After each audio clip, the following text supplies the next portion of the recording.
Good evening, I'm Andrew Chang, and this is The National. Searing images of destruction on the West Coast as one man makes a desperate attempt to see what his family has lost. That's all I can think. It's consuming me. The NDP take power in BC, what it means for the rest of the country. Independent brewers are all the rage. Yeah, and you're supporting local communities and local vendors. But are these really craft beers or just corporate ringers? Giving a child like that hands is truly life transforming. Plus, the amazing progress of a boy who made medical history with some help from his mom. She helped me when I was through the roughest times in my life. We're getting a better sense of the devastation in British Columbia tonight as wildfires continue to rage in the province with no relief in sight. Right now, 155 wildfires are burning there. Of those, 15 are posing a direct threat to communities. And that's forced nearly 46,000 people from their homes. Thousands more are on evacuation alert, waiting for the call to leave. Officials say more than 3,000 firefighters are on the ground, with more on the way from Australia. We'll have more on that in a moment. But we begin with Briar Stewart on the road to Loon Lake. Save this house. 2 others, but we can't save the forest. This was the view Sunday night near Risky Creek, BC, a raging inferno caught on camera by a volunteer firefighter. And how would you describe what you're seeing? A beast, and it's not tameable. When it's windy and like that, it's all I can do is watch. Can you hear the fire? After he took this video, Ron Svisdal went to fill up his water truck. The embers were actually coming over top of us, and we had to pull out of there. It got too hot, and the fire was almost a quarter mile away from us. Pretty impressive how a fire can be. This fire burning west of Williams Lake is now the largest in the province, which is why Svisdal is grabbing some gear and heading back to the fire line. Around 3,000 people are working to fight the fires burning across the province, but many more are out of their homes. I just thought the worst. The wait was so agonizing for Doug Allen that today he tried to see the damage firsthand. The fire swept through the community of Loon Lake on Friday. Crews have confirmed that some of the more than 300 properties here have been destroyed, including the fire hall. From the few photos available online, Allen believes his grandparents' cabin burned, but their home is fine. Still, he wanted to see it for himself. I'm sure everybody's stomachs are as sick as ours. It's just a horrible feeling. It's been a horrible couple of days. Just the urge to come up here was just intense. That's all I could think. It's consuming me. But his trip down the back roads ended because the neighborhood is sealed off. Still, his journey gave him some perspective. At least the forest is still here. It's not a charred valley. So it's not like all doom and gloom like everybody once thought, right? Crews in the area are putting out hot spots and repairing hydro lines. There hasn't been a full damage assessment done yet, so it will still be some time before residents are able to head down this road again. Briar Stewart, CBC News, near Loon Lake, BC. Meanwhile, after 11 days of waiting, families have finally been allowed back into Cache Creek. These are the lucky few in BC tonight who were allowed to go back into their homes to check for damage. It might still be a short homecoming, though. The community itself is still on evacuation alert, so residents could be forced out again at any moment. Dozens of fire specialists from Australia are on their way to the front lines of the fires. We're able to integrate very easily into their operations. The first wave of firefighters is expected to arrive in BC tomorrow. They will support thousands of personnel already on the ground. Canada and Australia share a long history of helping each other during wildfire emergencies. Now, the fires will be one of the first challenges for British Columbia's new Premier, John Horgan. He and his cabinet were sworn in today. An NDP government officially ending 16 years of Liberal rule. But it is a slippery grip on power, with more than a few battles ahead. Greg Rasmussen has our story. There's no gently easing your way into office when it's your first day on the job as Premier of British Columbia. I swear that I will be faithful. The former pulp mill worker thanked those who got him into office. that I am only here because of you. I'm only here because of the goodwill of other people. I want to instill those values in the government of British Columbia. Oh my goodness. He takes office facing a long list of problems, none more serious than the forest fires ravaging the province. Started the day with a 7 o'clock briefing note on the state of fires in the interior. So it's a bittersweet day. Of course, ecstatic to have the opportunity to lead a government, but as I said in my remarks, there are big challenges ahead. And repeat after me. His cabinet, exactly half of whom are women, was sworn in en masse. It may have been a warm welcome at the swearing in, but some have their doubts about NDP spending. They'll take this province and they'll put them so far in the hole they'll never get out of it. Others are supportive, hoping for action on big campaign promises. Site C Dam is something that is very important to me that it be stopped. The $9 billion Site C Dam is already partly built, but Horgan says he may kill the project after a review of its finances. Also at risk, the Kinder Morgan Trans Mountain Pipeline, approved by Ottawa and vital to Alberta, but opposed by Horgan during the campaign.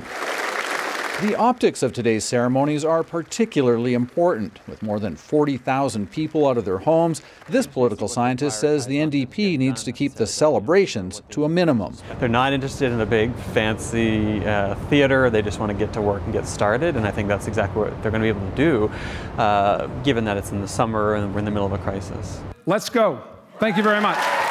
A heavy agenda, a razor-thin majority, and a major crisis in the province's interior. But also, after so many years in opposition, a brief chance to celebrate. Greg Rasmussen, CBC News, Victoria.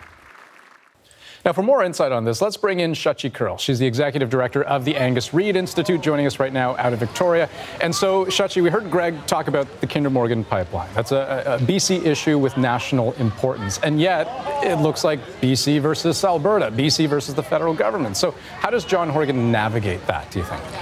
Well, remember, Andrew, he campaigned on the promise to do everything in his power, use all the tools at his disposal to stop this project. And so if you're Justin Trudeau in Ottawa, Rachel Notley in Edmonton, chances are you are wanting to take a look inside that toolbox and figure out exactly what he's got to work with and how much power those tools can wield. But remember also that there are bases of Green voters in this province and NDP voters who would say that they're content to see this project go ahead, or at least just see it put on hold, not canceled outright. So there may be some room or some leverage for this premier to work with. At the same time, there is political credibility on the line. And of course, a bigger political implication around all of this is how does it impact and affect the federal NDP leadership process, with different candidates staking out their ground and others saying, you know what, I'm going to watch and see what John Horgan does. Horgan has to be able to show that he is not an enemy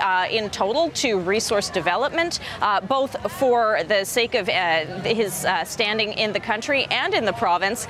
So we'll have to see what he does. But at the same time, Shachi, I mean, I guess no one knows how long this minority government might even last.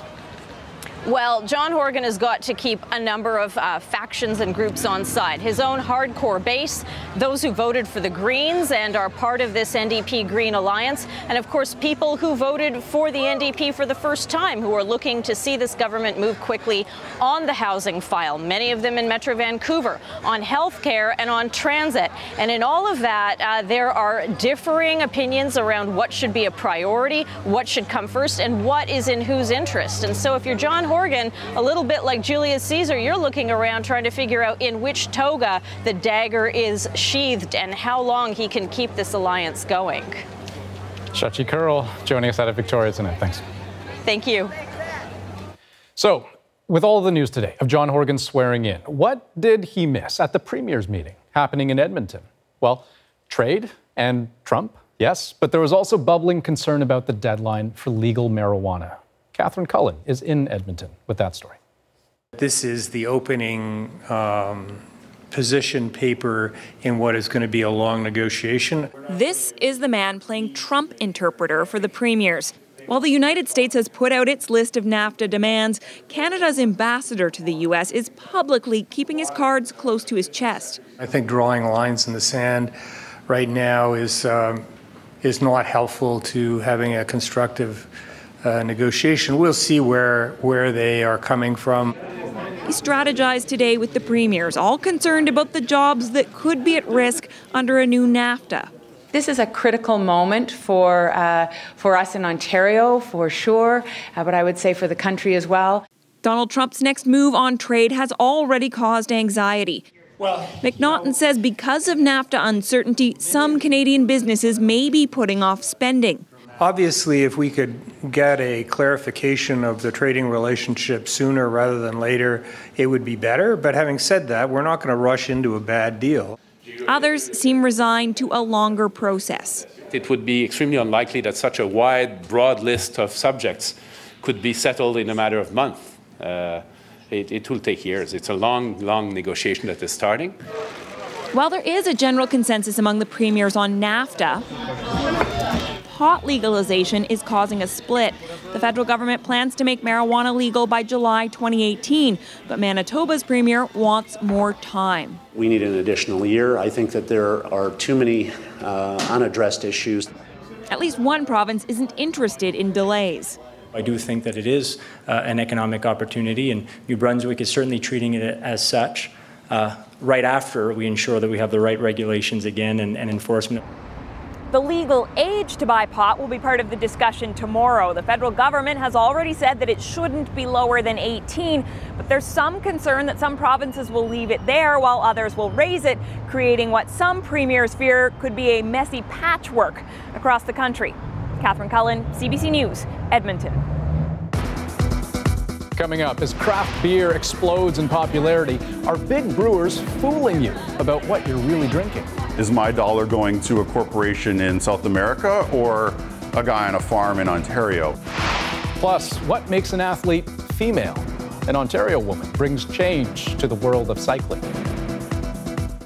Well, Ottawa is moving to crack down on a tax loophole that allows wealthy Canadians to shelter income. Finance Minister Bill Morneau is targeting a technique called income sprinkling, basically moving money from businesses to family members who earn less. Some 50,000 Canadian families do it, and Morneau wants to level the playing field.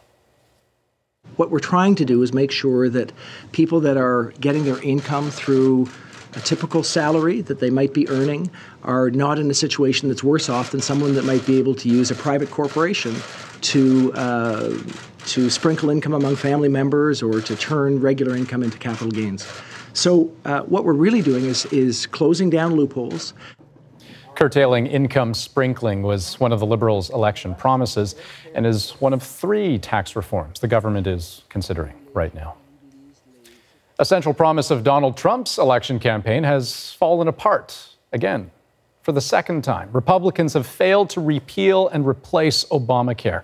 And as Lindsay Duncombe reports, the party's Plan C might also be doomed. Disappointed. Very disappointed. The collapse of healthcare legislation is a failure for the president, even if he doesn't see it that way. We're not going to own it. I'm not going to own it. I can tell you the Republicans are not going to own it. We'll let Obamacare fail, and then the Democrats are going to come to us. It's also a colossal failure for Republican Senate leader Mitch McConnell. He couldn't bring the moderate and conservative factions of his caucus together. That doesn't mean we should give up.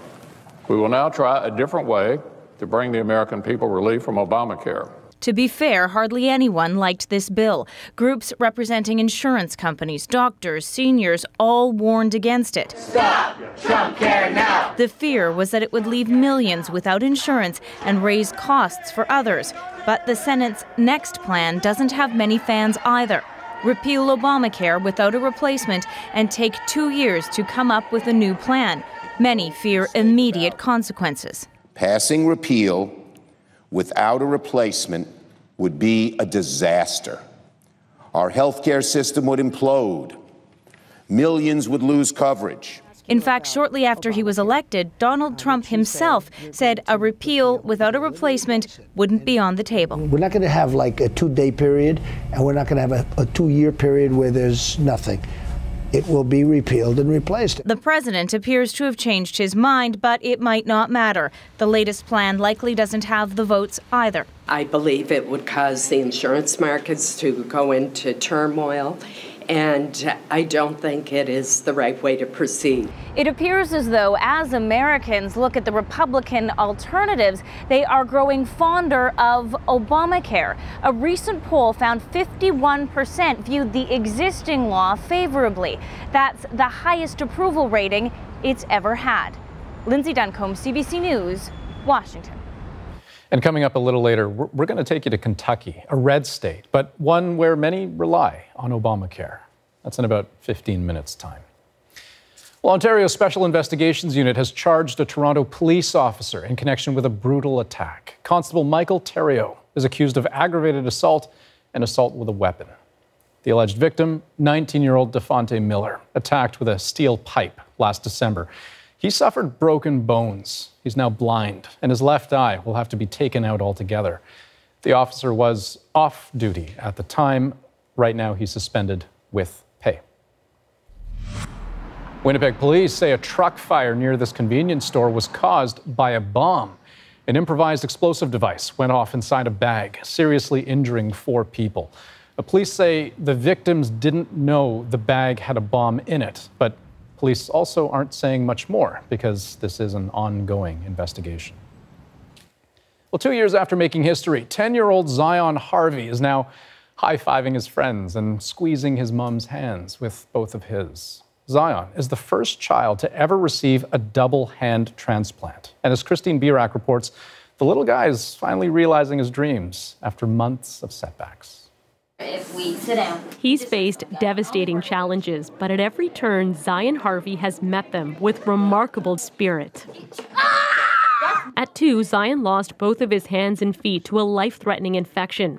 6 years later, in 2015, he became the first child to ever undergo a double hand transplant. Even then, he was thinking one day he'd play baseball. The surgery involved 40 people spread across 4 medical teams working for nearly 11 hours, weeks in hospital. Try to open that thumb up. Were followed by months of rehabilitation. But through it all, his medical team says Zion never complained, never lost hope. In fact, Zion's thoughts after the surgery were of his donor's family. To the parents, for giving me their son's hands, because they didn't have to do that if they didn't want to. Then last summer, progress. His function's far from normal, but in a very short time, he's demonstrating that the tendons and the joints and the muscles that we've attached to these new hands, his brain is communicating with his hands. Now a new research paper shows 18 months after the transplantation, Zion could write, feed, and dress himself. Yet even as Zion's hands grow, as he grows, they're having setbacks. His body has rejected the donor hands 8 times. And though each episode was managed with medications, there were serious side effects, including kidney damage and reduced bone growth. Not everybody's a candidate. Still, at Sick Kids Hospital in Toronto, families are asking about Zion's surgery.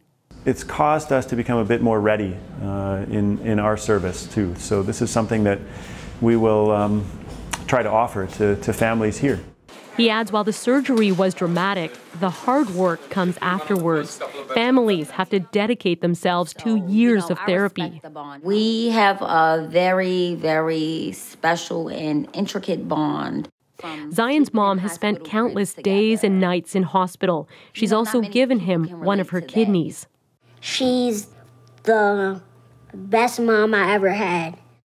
My mom said, you have to learn to do it by yourself before you ask somebody to do it for you. 9-year-old Zion Harvey threw out the ceremonial first pitch to... Parents strive to teach their children independence. In return, they can show us what it means to live your dreams. Christine Birak, CBC News, Toronto. Incredible story. Now, if you're wondering if a similar surgery has ever been attempted here, the first Canadian hand transplant was performed just last year on 49-year-old Mariam Zolfi in Toronto. More than 100 hand transplants have been performed worldwide. Okay, straight ahead. Can the government cut costs by giving homeless people a place to live?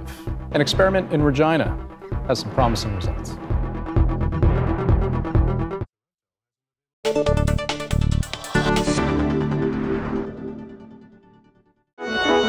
Sensational with Susan Ormiston.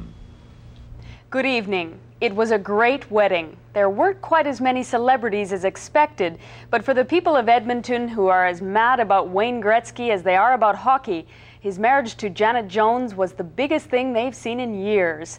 A wedding of royal proportions. Susan Bonner reports. It was a crowd big enough for royalty. Thousands of people in Edmonton crammed into any spot they could find, all for a glimpse of the Prince of Hockey and his bride. They're celebrities, and it's kind of special, something to always remember. Hundreds of guests arrived, decorated with glamour. For a city that loves its hockey, the all-star guest list was a screaming success. Gordie Howe, Paul Coffey, and the NHL president got so much attention, the crowd almost missed the groom.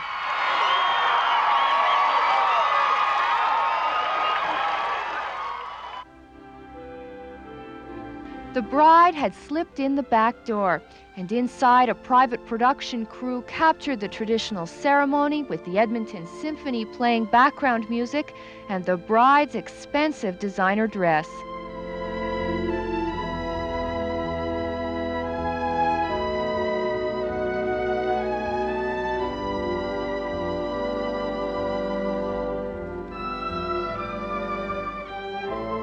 We are here today to celebrate a love story.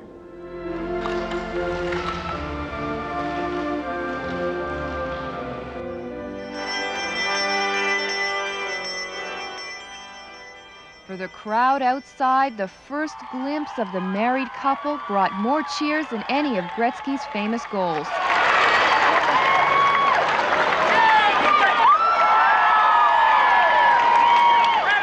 Canada's favorite hockey hero and his love story have captured so many hearts here. Well-wishers lined almost every inch of the route to the wedding reception.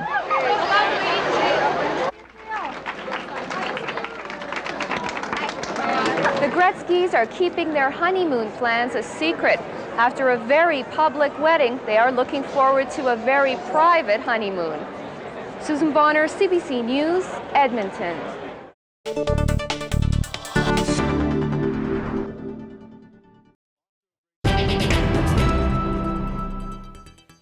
There's a lot to be said about having a roof over your head. That's at the heart of the federal government's Housing First initiative. It aims to keep homeless people out of jails, hospitals, and detox centers. And as Bonnie Allen tells us, in Regina, the program seems to be working.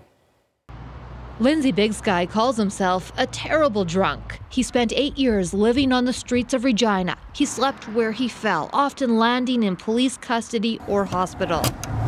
But now a program called Housing First has placed him in a rental home. It means self-worth and a second chance.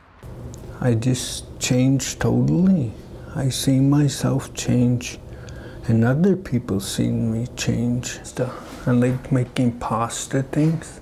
Housing First is a federally funded homelessness project that doesn't require people to get clean or sober to get housing. The theory: get steady, safe shelter, and good things follow. In Regina, caseworkers help 26 people considered the hardest to house, from bathing to grocery shopping to cooking classes. Success is about finally being able to take your shoes off when you go to bed at night, because you know that you don't have to be in survival mode when you fall asleep every night.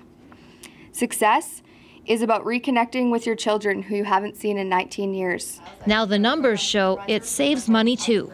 It costs about $18,000 a year to house and support one of those people, but it saves the healthcare system, police, and detox nearly 4 times that. Before housing, those 26 homeless people were arrested by police a combined total of more than 850 times in 1 year. But after housing, just 58 times in a year. The number of their visits to emergency rooms dropped dramatically as well, from roughly 1,100 to 243. Those costs are huge for taxpayers. The police chief says his officers were tired of arresting those same people over and over for simply sleeping or drinking in public places. We can talk about stats and numbers and figures all we want, but it's better for people. This is where I sleep. As for Big Sky, he's drinking less. He's reconnecting with his Indigenous culture and spending more time with his children living in foster care. This house key opening more than his front door. Bonnie Allen, CBC News, Regina. An Australian senator who made international headlines for breastfeeding in Parliament has quit. The issue? She just learned that she's also Canadian, which is a problem because under Australian law, dual citizens cannot hold public office. I apologise wholeheartedly for the damage and the embarrassment that this will cause, but I take full responsibility for this oversight. This was my fault and my fault alone. I was born in Canada and I left at 11 months. My parents are Australian. I've never been back. I thought I was naturalised as an Australian and that I had the choice at age 21 to choose whether to be a Canadian citizen. And I chose not to. But it seems that the law was changed a week after I was born. And in fact, I should have actively renounced Canadian citizenship. I'll now obviously do that. Larissa Waters was born in Winnipeg while her parents were studying there. Waters is the second Australian politician to resign over their citizenship in less than a week. The arrest of a young woman in Saudi Arabia has reignited a debate over that country's dress code laws. She is under police investigation for wearing a miniskirt. The woman appeared in this video at the ruins of an ancient fort. She was also wearing a crop top and her hair was uncovered. Saudi Arabia follows a strict interpretation of Islamic law, and women are required to cover up.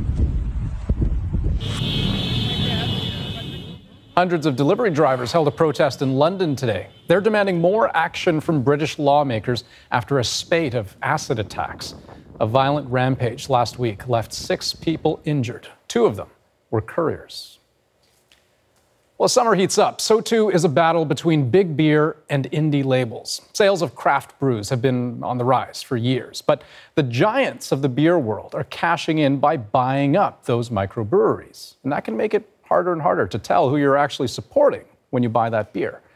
Aaron Saltzman explains. At this craft beer fest, the allure is not just the taste, it's also the ideal. Thank you very much. All local ingredients. Yeah, and you're supporting local communities and local vendors. But are they?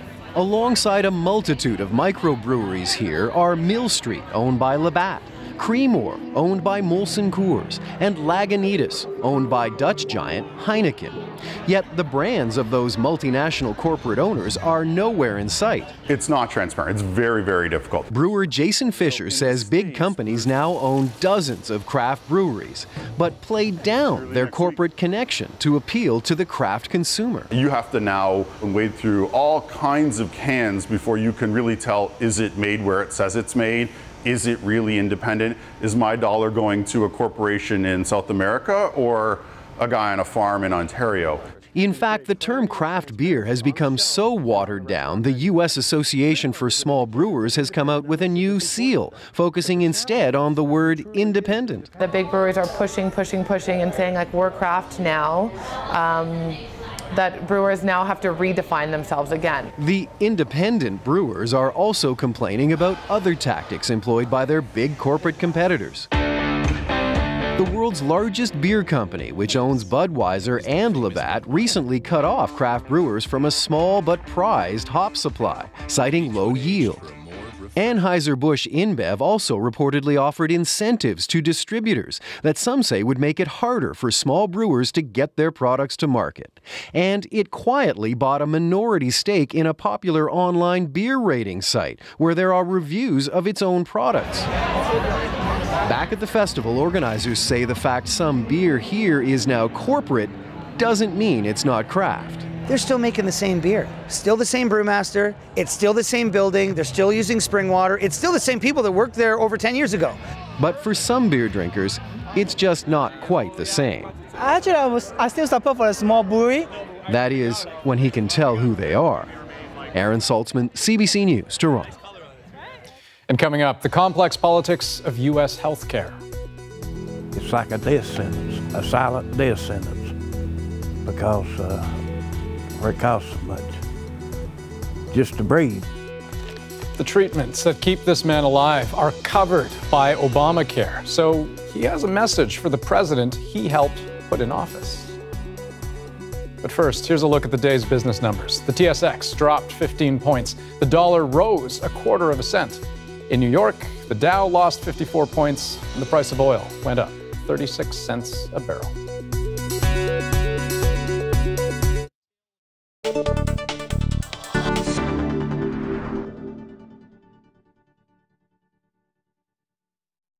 For every performer you see on the screen, there are literally hundreds of people just outside the range of the cameras, each with a vital role to play. From the master craftsmen in negative film cutting, to the technicians who duplicate our scripts, from the artists who design our sets, to the delightfully eccentric genius who must edit this film you're watching. I don't think this will cut.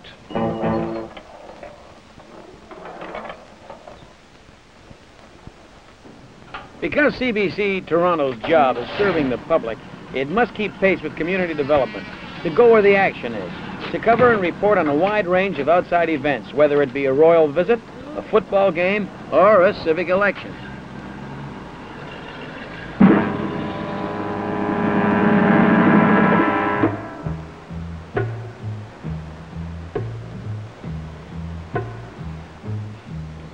The Toronto operation has a wide scope. It allows the imagination to stretch farther than a camera cable. Over the years, the gleaming double blue of the huge 3-camera color mobile units have become as much a part of the fabric of this growing city as her dazzling City Hall complex. No, it's okay. Look, you stay. I'm all wound up. I gotta get away. No, this place is beginning to bug me. I'll go. No, if you stay, I'll go. I'll go. I insist. I got a better idea. Why don't both of us go? The great bulk of present-day programming is packaged and edited electronically under the nimble fingers of the videotape editor and under the eye of the program producer and script assistant. So that's the one that's about the third number on after the last one we saw. And we'll leave your levels up for a moment. Master Control. And as the name implies, these men and machines are the masters of CBC Toronto, the flagship station of the English network. And it is through this sophisticated gear that every film, tape, or live program is funneled.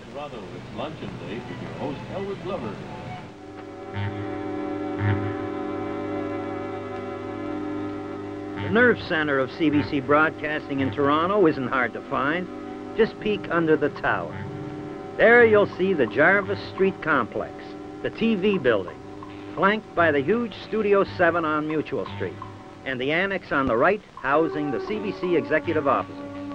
And over on the left, the one-time girls' school turned radio building.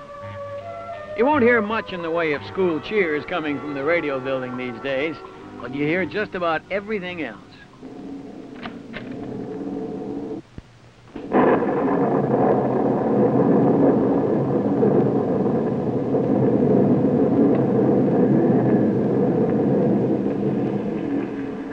Radio sound effects department, kicking up a storm.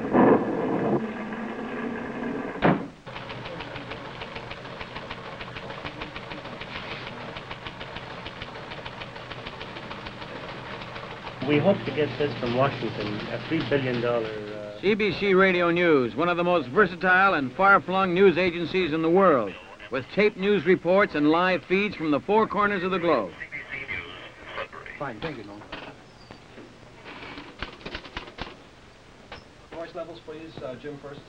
British MP Bernadette Devlin flew from Shannon to New York today on a fundraising visit. The World at 8. Good morning from CBC News, etc. That's fine. Thanks very much. Hi, everything okay? Yeah. See, you made it on time for once. The World at 8. Good morning from CBC News. This is Jim Chorley with Rex Loring. Here are the headlines.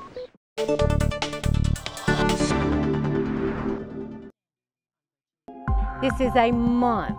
It cost us $6,000. There is no way this side of God's heaven that we can pay that. That family in rural Kentucky is part of a vast paradox in Donald Trump's America. They support him as president still. But this week, when Republicans failed once again to cancel Obamacare, it was like being saved from death row. For so many Americans, the health care debate has gone beyond partisan squabbling. Plain and simple, It's a matter of life and death. Here's another look at Paul Hunter's story. In Kentucky, Trump's heartland. As it turns out, Obamacare's not exactly been a disaster. No one argues it's perfect, but since Obamacare kicked in, some 440,000 Kentuckians suddenly found themselves able to be insured. Most of that because Obamacare broadened coverage for America's poor. And in that group, just for example, breast cancer screenings went up 64%. Hepatitis C screenings more than tripled. Diabetes screenings rose more than 700%. So if there's a lesson in what happened next, the collapse of Trump's plan, it's that Obamacare, in fact, has plenty of supporters, even here in fiercely Republican Kentucky. This is the impoverished Southeast, coal country, hit hard by the downturn in that industry. It's one of the poorest regions in America and one of its least healthy. It's where last November, people voted overwhelmingly for Donald Trump. And you have 2 oxygen, what, a tank and a machine? What have you got? Yes, sir. This is a portable oxygen tank. Mike and Robin Taylor have lived here all their lives. Both are now quite ill. After years of working in the coal industry, he has black lung. In his chest sits a tumor the size of a lemon. Robin's got diabetes and a heart condition. Until Obamacare, neither had insurance. They couldn't afford it. Didn't have any. Why not? His employer didn't provide it. We didn't qualify. They told us it was... You need your oxygen? Yeah, I might. As it was throughout our time with the Taylors, Mike could hardly even speak. It's hard. It affects your breathing. You're not able to do what you could do. It takes everything out of you. That is theophylline. That's for his breathing. Their message to Donald Trump, do the math. The Taylors are now on $6,000 a month worth of medications, nearly triple their monthly income, but paid for by the healthcare system Trump labels a catastrophe. Did you vote for Obama? Nope. Did I vote for Hillary? Most definitely not. Did I vote for Trump? Yep. But now they want Trump to know they like him, but they like and need Obamacare. Like some 24 million Americans, if Trump Care were to have passed, they risk losing their health insurance. That's a lot of voters. This is not a year. This is not 2 years. This is a month. It cost us $6,000. There is no way this side of God's heaven that we can pay that. Without that, to me, it's like a death sentence, a silent death sentence, because where it costs so much just to breathe. So improve Obamacare. Don't toss it out, they say. And in Kentucky, there are plenty of people just like the Taylors, including here, up the highway in Boonville, named after, yes, folk hero Daniel Boone. Was that despite Trump's promises, as we heard at the old bus stop diner, it's time to tweak Obamacare, not replace it. Robert Goh told us it's time America moved past politics on this. It don't matter, in my opinion, if you're a Democrat, Republican, Independent, we all need health care. We all need coverage. And I thank President Obama for that. I'm a Republican and I'm saying that. And at the next table over, Lowell Morris and Clyde Combs, a Republican and a Democrat, agree. I'm not hearing nobody complain about Obamacare in this place here. And there were a lot of people that signed up. And you know when they signed up, people never, think it, well, naturally it has people to be never good. had it before. There'd probably be some changes and stuff, but yeah, it's there's good. nothing. And to the south, in the mountain town of Whitesburg, consider the local healthcare clinic, Mountain Comprehensive, which itself has expanded greatly under Obamacare. It's seeing far more patients than before and can now offer more and better services than ever. They too have a message for Republicans considering next steps on a healthcare redo. Keep Obamacare. Mike Caudle runs the place. I'm not into the politics of it. I think that this country has to sit down and decide its priority. To me, while health care may not be a legal right, I think it's something whose time has come that we need to be able to look at our people and see to it that they are provided basic health care. At the clinic that day, Brooke Fleming, here to have her eyes checked. Now let's check your astigmatism. Something that would have once been a luxury for her. She voted for Clinton. Her message for Trump on Obamacare: why do you want to hurt people and take away from people who really need health care? Because it really has saved some people's lives, especially here where we can't afford to not have health care or to buy it as the Republicans would want us to do, you know.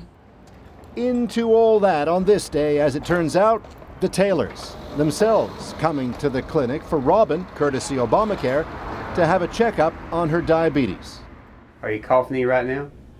Yeah, it's smothered some. But when the doctor happens to ask Mike, how's he doing? Take a deep breath. Trouble. Mike needs IV fast. Robin is shaken. We did not know he was even sick.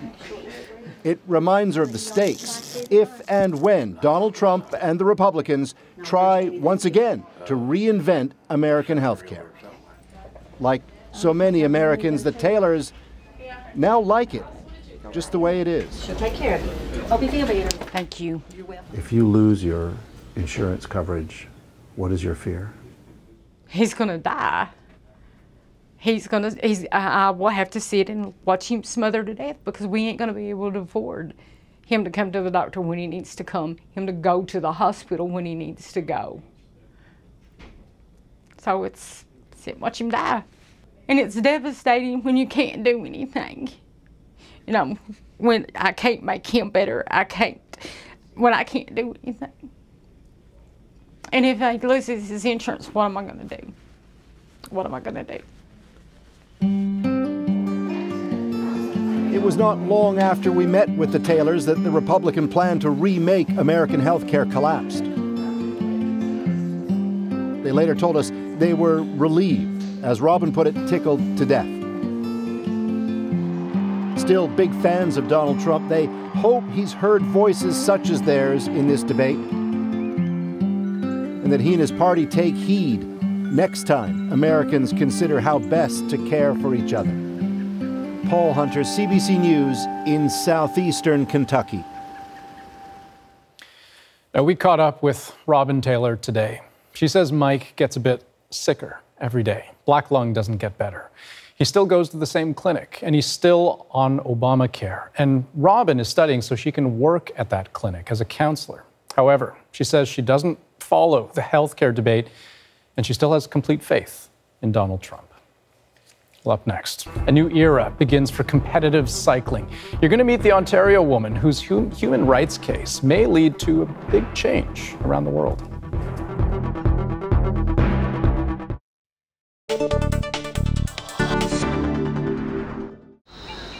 The pre-dawn mist still lingered in the hollows when the crowd on the hill nestled into place for a good view. There were bleary eyes and lots of cameras. A few hours before, at 3:11 a.m. to be precise, Canadian Julie Payette and the 6 other astronauts made that short, exhilarating walk toward the launch site. The clock ticked closer to launch time. The Wheaton kids from Iqaluit and a few new Canadian friends unfurled the new flag of Nunavut. Across the water on the launch pad, Julie Payette blew a kiss goodbye from the door of the shuttle and was then strapped into her seat for liftoff. CPLC, caution warning, clear. The Canadian children, winners of a Canadian Space Agency contest, clustered together. 3, 2, 1. And liftoff of Space Shuttle Discovery on the first mission to dock with the orbiting International Space Station.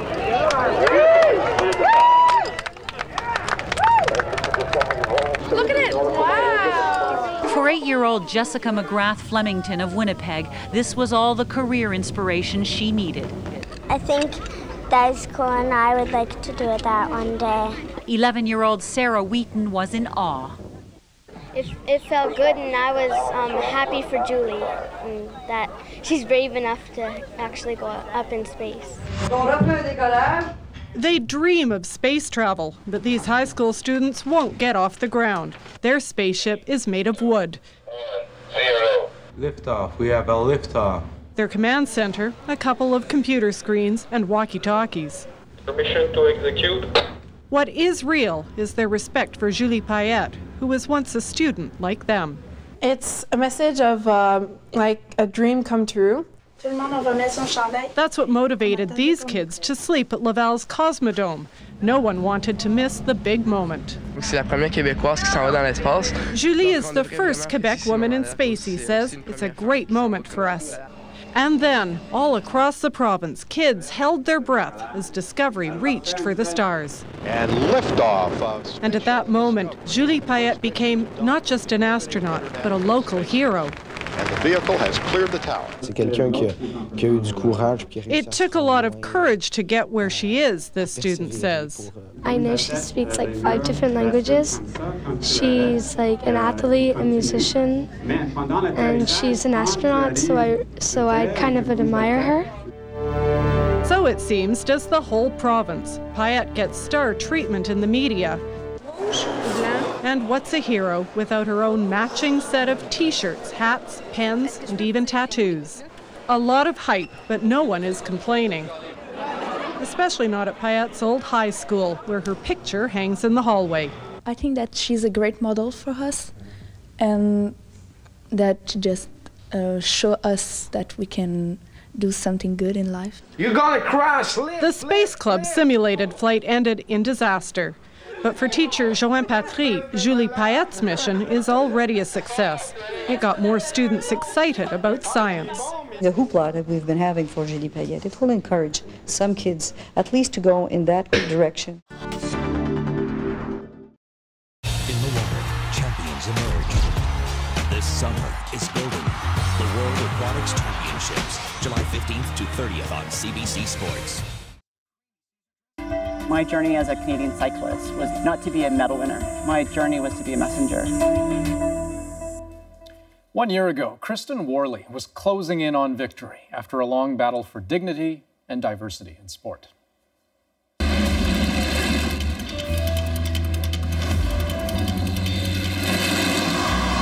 Worley was born male and underwent surgery to change that. The transformation requires ongoing hormone treatments, and that's the root of her conflict. The governing bodies for cycling have used testosterone as a marker to tell men from women. Too much of the hormone, and they would accuse an athlete of rigging an unfair advantage. But Worley's point, testosterone alone doesn't paint the full picture.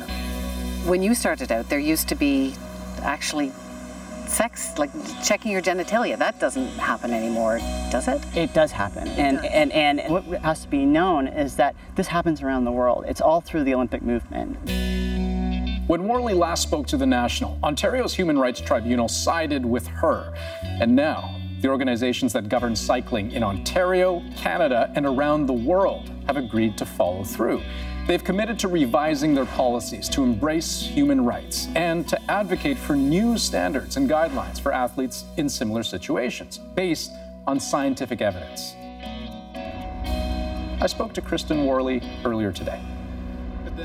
Kristen, very nice to meet you. Andrew, it's an absolute pleasure to meet you. So Kristen, I was going through, what the 3 different cycling organizations have essentially agreed to here. And so they talk a lot about, reviewing policies, raising awareness, advocacy work. But substantively, what actually changes here? I think it's important to understand it's actually very historical in terms of cycling's commitment, and I'm actually very proud of my global sport to really take up the concern that through this mediation process that they've really come to understand the vulnerabilities and liabilities to athletes, not just in Canada but worldwide. I mean, the UCI licenses athletes, elite athletes in sport over 190 countries around the world. And they were under the impression from the International Olympic Committee that the policies on gender and gender verification were founded in science. And when I went forward to the world sports system, that being the IOC, the World Anti-Doping Agency, and actually even our Sport Canada here in our country, it was really being recognized that there was no science and research to the existing policies. But then, so where does the new line get drawn then, when it comes to deciding who is allowed to compete with women and who is allowed to compete with men? I mean, it's not by looking at a person's genitalia. It's not by looking at a person's chromosomes. It's not by looking at a person's hormones. Right. So then what? I knew at the end of the day it was important that we actually be able to now bring these issues forward within the international system to start talking about the broader diversities in the international sport. One being gender, which was my journey, but there's many variations of diversity that is part of our global sports system and within the Olympic movement. But you still have the same challenge, though. I mean, should there be sex verification at all in sport? In the history of the 50 years, the 5 decades of the introduction of sex verification since 1967, there's been 1 or 2 incidents historically in sport that this was ever an issue. There was a completely disconnect because it's been completely socially driven and politically driven in terms of male-female sport, and where the science is showing 180 degrees to that aspect of actually what's going on within the human body. That it has taken this long to get to this point, the progress. I mean, why do you think it's been as slow as it has been? I think what it is, it's a sociological change that's going on, and what we're actually seeing in terms of the changes within, I can use cycling as an example, and my colleagues that were involved in the mediation and the legal process with this, it's a whole new generation of young women and men who are more socially evolved and seeing the participation of women globally in terms of sport participation, high performance activity in the workforce. All these social changes are occurring. A lot of the derivatives in history that we see universally around the world handed down from the International Olympic Committee through the Olympic movement is typically done by a much older generation, and typically by the very much older conservative males out of Europe who are controlling these aspects of policy. You think things will have to change at the Olympic level? Oh, things will change at the Olympic level. It's now putting a new voice to the issues, and people that are engaged, people that want to see change, people who want to see the proper science and the research in place to make sure that sport is safe in this country and around the world. Kristen, nice to chat with you. Pleasure meeting you. Thank you. And now stay tuned for a tale of 2 robots. One has left the planet, the other decided it had had enough.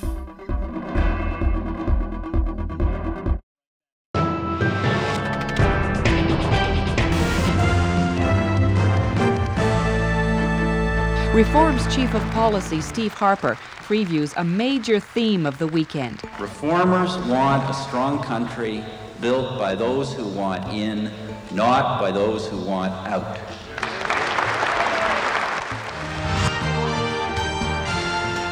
I guess in terms of the results in Calgary West tonight, there's only one thing I can say, along the lines of what Don Cherry always says, and that's 48,561, which is 55.04%. This country needs a party dedicated not to worshiping or taking advantage of the system, but to reforming the system in this country to better serve the interests of ordinary, hard-working, common-sense Canadians. Good evening. Stephen Harper and Peter MacKay were all smiles and handshakes today as they took the wraps off their historic deal to merge the Progressive Conservatives and the Canadian Alliance. This division of Conservatives is ending. Our swords will henceforth be pointed at the Liberals, not at each other.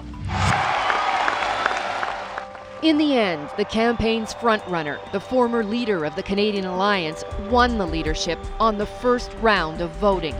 denying Belinda Stronach and Tony Clement a second round to try to overtake him. The tired, old, and corrupt Liberal Party is right now cornered like an angry rat. We are saying it is going to be a conservative minority government. You're looking at the 22nd Prime Minister of Canada. Friends, I have never been so proud of our great country, and I am honored and overwhelmed to be asked to lead it.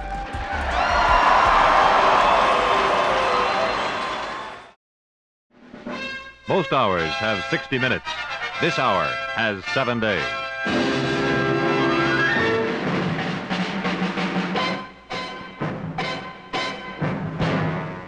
Tonight, Ralph Nader charges the Detroit car companies with running risks that can't hurt them, but do hurt us. I could give an example of the Buick Roadmaster in 1953. The one with power brakes came onto the market, many thousands of them, with a defective braking system. Now, you mean in the 53 Buick Roadmaster, with power a driver brakes would literally go from normal brakes to no brakes like that? Right, that's right. This is documented in court records, which is very interesting. It shows you that the only way we find out about these things is through the cumbrous process of the judicial system. So what you want to do is make an overwhelming systematic case to overcome the resistance of industry. The stronger a case you make, the more scientists you have working on the project on an independent, objective basis, the more overpowering the forces of humane automotive technology will be. Summer is golden on CBC Sports. It doesn't matter if you have a crazy idea, it doesn't matter if you're eccentric and a bit out there. That's the equal opportunity that the show provides. Anybody can pitch. She really is a person that really cares. What have you got to lose? Nothing.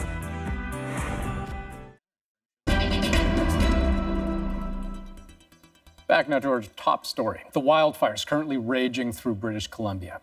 Any chance of good weather providing some relief appears to be slim. Now, the funny thing is, tomorrow's forecast for the area is filled with rain, but there are also thunderstorm warnings. And the last thing any firefighter wants to see is more lightning. As Cameron McIntosh found, crews already have their hands full, and they're struggling to keep old hotspots from flaring up again. At first look, it seems like the fight against the fire here was lost. A week after flames swept down the east face of Green Mountain near Quesnel, BC, burned trees still smolder.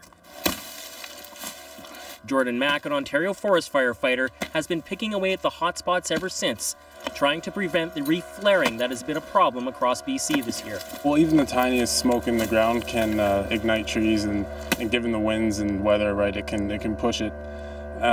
This is the majority of our job. It's not the most glamorous, but it's equally important to extinguish all the heat and smoke. At just over 520 hectares, this is not the biggest of the BC fires, but it is still moving. It's considered an interface fire, a threat to people and property, and this is just one of the fronts on a much bigger battle. Right now, more than 3,000 firefighters are fighting more than 150 fires in a battle that's both impressive and unprecedented in scale for BC. While most eyes are on the battle in front of the fire, what's happening behind is just as crucial. Getting rid of trees that are still burning, and building and maintaining fire guards to keep what remains of the fire back. At 60% contained, this is considered one of the better ones. A lot of the fires that we are seeing are burning in different forested areas, but we are continuing to work hard and do our best out on the fire line. Like so many other parts of BC, it could be a long time before this is deemed safe. Some rain would help. If the fire's big enough and the fuel's right, it can smolder away until the snow falls in the winter.